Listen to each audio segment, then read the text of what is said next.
যদি মনে থাকে ধৈর্য তাহলে স্বপ্ন সত্যি হতে বাধ্য। This is Ron Islam here. Welcome to our hacks online college. আজকে তোমাদের সাথে যে বিষয়টি নিয়ে আলোচনা করতে যাচ্ছি সেটি হচ্ছে জিরান্ড অ্যান্ড পার্টিসিপল। তোমরা বলেছিলে ভাইয়া এই জিরান্ড এবং পার্টিসিপলের ব্যাপারটি আমরা অনেকেই বুঝি না সহজে। আজকে আমি যতটুকু পেরেছি খুব সহজভাবে নিয়ে আসার চেষ্টা করেছি। সো সবাই যারা নতুন আছো অবশ্যই চ্যানেলটিতে সাবস্ক্রাইব করবে এবং তোমার বন্ধুদের সাথে শেয়ার করে দিবে।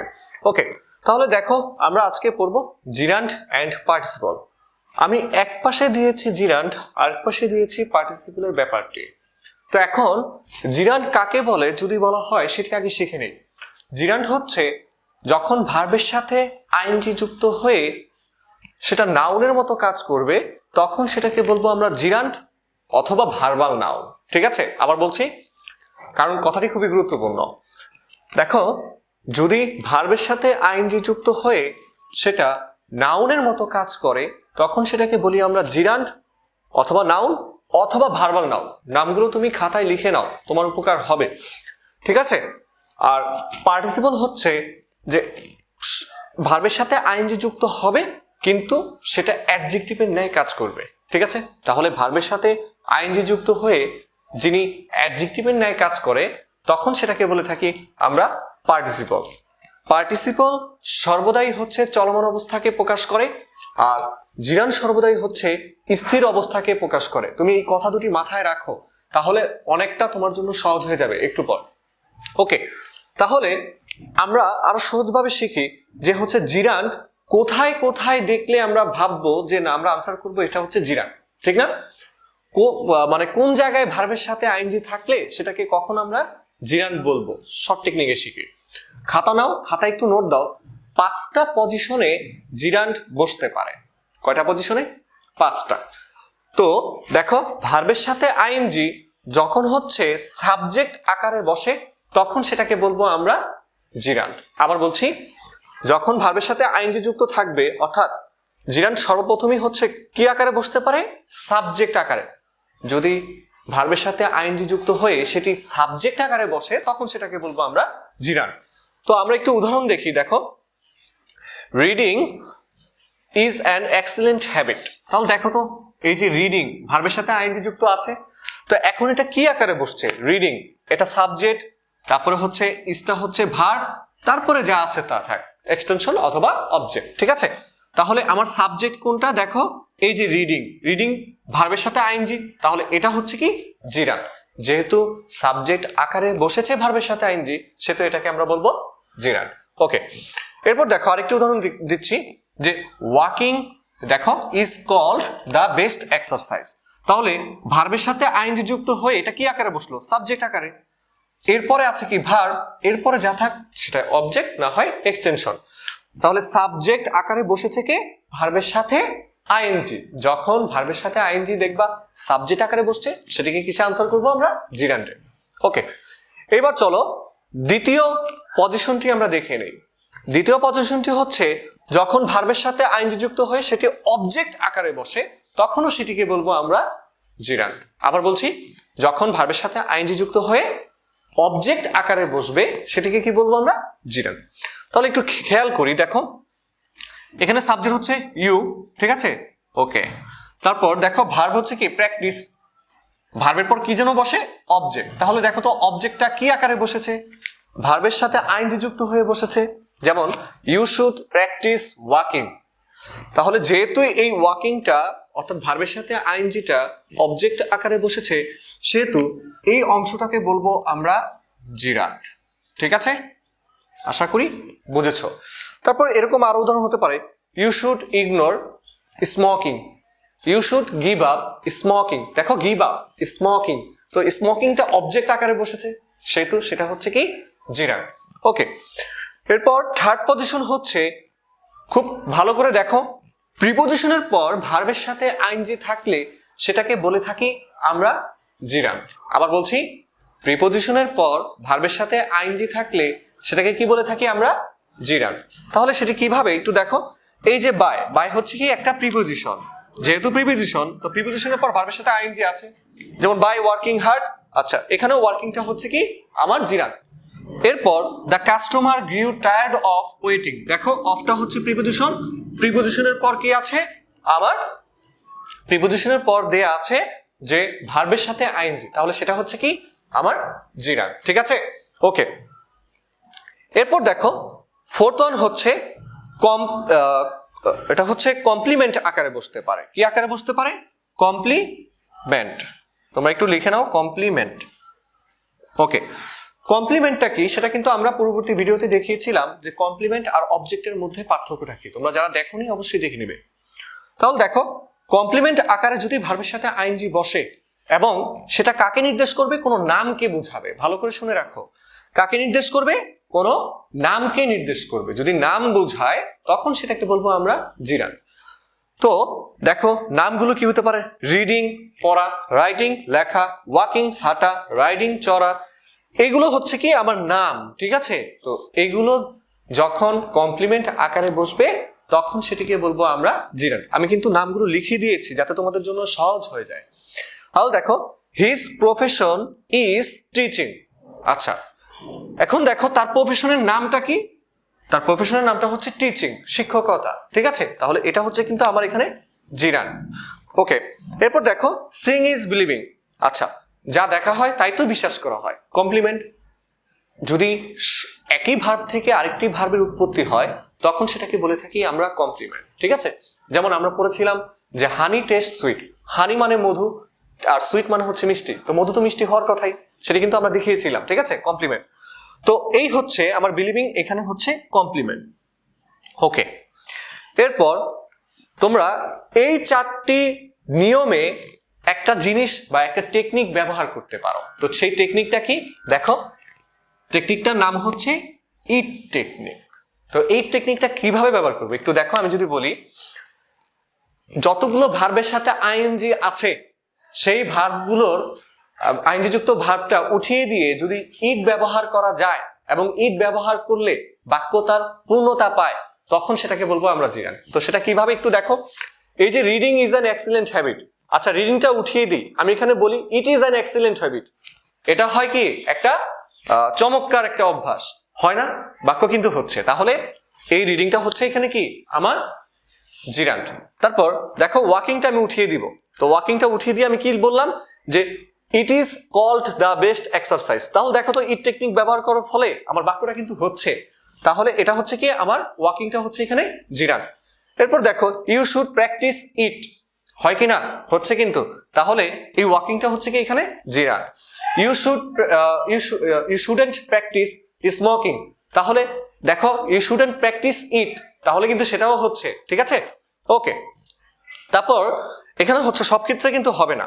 তারপর দেখো the customer গ্রিউ tired of it, বসানো যায়? ঠিক আছে, বসানো কিন্তু যাচ্ছে, তাহলে এটাও হচ্ছে কি আমার জিরান। বোঝা গেছে? লাস্ট ওয়ান হচ্ছে একটু দেখো, খেয়াল করো, ভার্বের সাথে আইএনজি যুক্ত থাকবে এবং তারপরে একটি নাউন থাকবে। খুবই গুরুত্বপূর্ণ একটি রুলস এটাই আসে।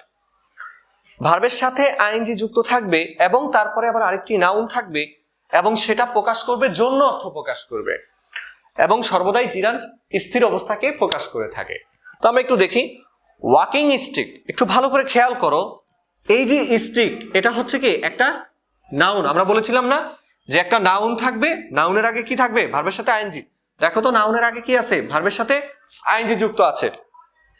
তাহলে walking stick has been lost, এখানে কি বোঝাচ্ছে? যদি নাউন থাকে এবং নাউনের আগে ভার্বের সাথে আইএনজি থাকে তাহলে এই যে এইখানে আমার হচ্ছে জন্য অর্থ প্রকাশ করে।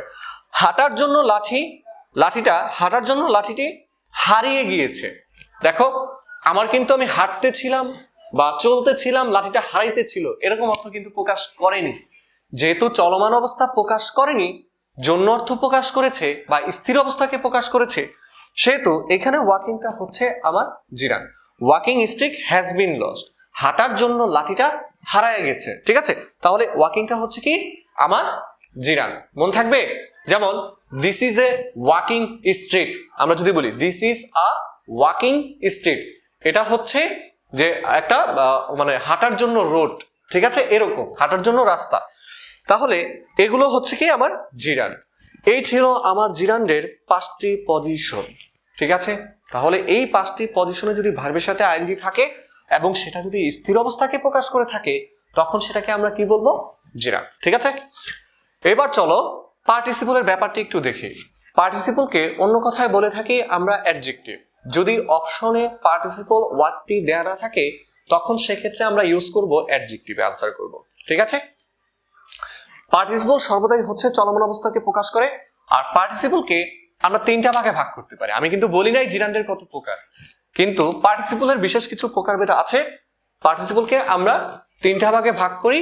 প্রথমটি হচ্ছে প্রেজেন্ট পার্টিসিপল, পাস্ট পার্টিসিপল আর হচ্ছে পারফেক্ট পার্টিসিপল। এখন প্রেজেন্ট পার্টিসিপলটাই হচ্ছে আমাদের জন্য ঝামেলা হয়ে যায়, কারণ প্রেজেন্ট পার্টিসিপল হচ্ছে ভার্বের সাথে আইএনজি থাকবে। ঠিক আছে, আবার বলছি, প্রেজেন্ট পার্টিসিপল মানে হচ্ছে কি ভার্বের সাথে আইএনজি যুক্ত থাকবে। আর পাস্ট পার্টিসিপল হচ্ছে আমার ভার্বের থ্রি ফর্মটা। আর পারফেক্ট পার্টিসিপলটা হচ্ছে হ্যাভিং এর পর যখন ভার্ব থ্রি থাকবে তখন সেটাকে বলবো আমরা পারফেক্ট পার্টিসিপল। তো একটি উদাহরণের মাধ্যমে যদি দেখি, যেমন having finished the work I go home, ধরো। ঠিক আছে, আই ওয়েন্ট হোম। ঠিক আছে, আই ওয়েন্ট হোম। তাহলে দেখো এখানে যদি তোমাকে প্রশ্ন করা হয় যে এটা কোন পার্টিসিপল, তখন কিন্তু এটা হচ্ছে পারফেক্ট পার্টিসিপল। কারণ হচ্ছে কি এই যে হ্যাভিং এর পর ভার্ব থ্রি দেওয়া আছে, সেজন্য এটা হচ্ছে কি আমার পারফেক্ট পার্টিসিপল। মন থাকবে? ওকে, এরপর দেখো পজিশন অফ পার্টিসিপল। তো পার্টিসিপল গুলোকে আমি কিভাবে শিখবো যে না কখন ভার্বের সাথে আইএনজি থাকলে এটাকে আমরা পার্টিসিপল আনসার করব, আর কখন ভার্বের সাথে আইএনজি থাকলে সেটাকে আমরা জিরান্ডে আনসার করব। তো সেজন্য আমি এখানে তিনটি পজিশন দিয়ে দিয়েছি প্রেজেন্ট পার্টিসিপলের। দেখো ভার্বের সাথে আইএনজি যুক্ত হয়ে হবে যখন আবার তারপরে নাউন থাকবে এবং চলমান অবস্থা প্রকাশ করবে, তখন কিন্তু এই যে ভার্বের সাথে আইএনজি তখন সেটা হচ্ছে আমার পার্টিসিপল। আবার বলছি, নাউনের আগে যখন ভার্বের সাথে আইএনজি থাকে এবং সেটা চলমান অবস্থাকে প্রকাশ করে তখন সেটা হচ্ছে কিন্তু আমার হয় পার্টিসিপল না হয় অ্যাডজেক্টিভ। তাহলে একটু ভালো করে খেয়াল করো, এটা থেকে বেশি প্রশ্ন আসতে দেখা যায়। যেমন আমি বললাম I saw a walking man, আমি কেমন ব্যক্তিকে দেখলাম? একটা মানে হাঁটতেছে এমন একটা ব্যক্তিকে আমি দেখেছিলাম, নাকি? তো হাঁটতে ছিল এমন একটা ব্যক্তিকে দেখেছিলাম। এই দেখো এখানে কিন্তু এটা হচ্ছে নাউন, নাউনের আগে কি আছে? ভার্বের সাথে আইএনজি। তাহলে এটা কি অবস্থাকে প্রকাশ করছে? অবশ্যই এটা চলমান অবস্থাকে প্রকাশ করছে। যেহেতু চলমান অবস্থাকে প্রকাশ করছে সেহেতু এটা হচ্ছে কিন্তু আমার পার্টিসিপল, প্রেজেন্ট পার্টিসিপল। ঠিক আছে, তারপর এরকম আমরা বলতে পারি I saw a swimming girl, দেখো সাঁতার কাটতেছে এমন একটা বালিকাকে তুমি দেখেছো। তো সাঁতার কিন্তু কাটতেছে চলমান অবস্থা, যেহেতু চলমান অবস্থা সেহেতু ওইখানে সুইমিংটা হবে কি আমার প্রেজেন্ট পার্টিসিপল অথবা পার্টিসিপল। আরেকটু উদাহরণ দেখো, don't get into the running train. এই দেখো কেমন ট্রেনে উঠবা না? রানিং ট্রেনে উঠতে না করছে। ঠিক আছে, চলন্ত ট্রেনে। তো এটা কেমন অবস্থাকে প্রকাশ করছে? অবশ্যই চলমান অবস্থাকে। যেহেতু চলমান অবস্থাকে প্রকাশ করছে সেহেতু এটা হচ্ছে পার্টিসিপল আর না হয় অ্যাডজেক্টিভ। ঠিক আছে, ওকে। এরপর সেকেন্ড পজিশন যদি দেখি, দেখো ভার্বের সাথে আইএনজি যুক্ত থাকবে এবং তার আগে যে অবজেক্টই বসবে সেটি হয় নাউন আর না হয় প্রোনাউন হবে। তো আমরা উদাহরণের মাধ্যমে দেখি, দেখো আই স দ্য ম্যান। আচ্ছা, তো এখানে অবজেক্ট কোনটা? দেখো স হচ্ছে ভার্ব, এই যে ম্যানটা হচ্ছে কি অবজেক্ট। তাহলে অবজেক্টটা হচ্ছে আমার কি নাউন এখানে। তো যেহেতু ম্যানটা হচ্ছে নাউন, দেখো আমি কি বলেছিলাম যে অবজেক্ট আকারে বসবে নাউন অথবা প্রোনাউন। এই যে নাউন অথবা প্রোনাউন অবজেক্ট আকারে বসেছে এবং তারপরে হচ্ছে ভার্বের সাথে আইএনজি থাকবে। যেমন এই যে এখানে হচ্ছে ভার্বের সাথে আইএনজি, তাহলে I saw the man walking, আমি মানুষটাকে দেখছি হাঁটতে ছিল, এরকম। তাহলে যেহেতু চলন্ত অবস্থাকে প্রকাশ করছে সেটা কিন্তু হচ্ছে আমার পার্টিসিপল। ঠিক আছে, ওকে। এরপর দেখো লাস্ট ওয়ান হচ্ছে অ্যাডভার্বের পর যদি ভার্বের সাথে আইএনজি থাকে তখন সেটা হচ্ছে আমার পার্টিসিপল। আবার বলছি, অ্যাডভার্বের পর যখন ভার্বের সাথে আইএনজি থাকবে তখন সেটা হচ্ছে পার্টিসিপল।